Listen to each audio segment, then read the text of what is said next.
really is in a crisis situation for the first couple of weeks, probably. They're injured. Very often they don't have access to a car. Their finances are really turned upside down because they don't know if they can get to work, and if they can get to work, they don't know if they can do the job. And often, depending upon the severity of the injury, the insurance company or the doctor that they're treating will ask them to take time off from work. And so they have financial issues, paying their rent, paying their mortgage, taking care of their kids.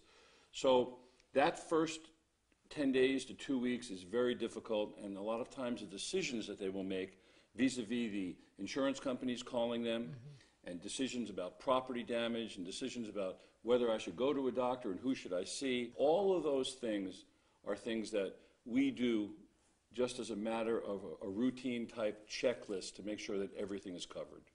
You know, a lot of people, I think, are hesitant to hiring a personal injury attorney because they worry about the money, but oftentimes you're going to get a larger settlement.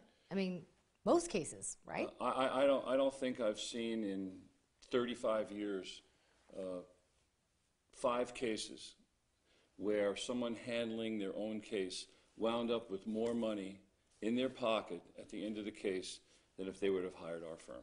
So what should someone do if he or she is watching, has been involved in a car accident? What should that person do if they're interested in hiring a personal injury attorney from your law firm? Well, they should call Dell & Schaefer. We're open 24 hours a day, 7 days a week. We actually have secretarial staff here till 9, sometimes 10 o'clock at night, Monday through Friday. You'll always speak to an attorney, even if it goes through our answering service. An attorney will call you back, will speak to you. You won't speak to an investigator, and you won't speak to a staff member. You'll speak to a lawyer.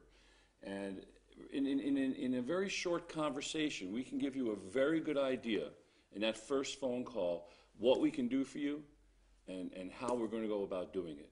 And I think that provides a great deal of peace and a great deal of ease for someone who's just gone through a traumatic experience like an automobile accident. And there's no cost to doing that, right? No, there's no cost. We operate strictly on contingent fees.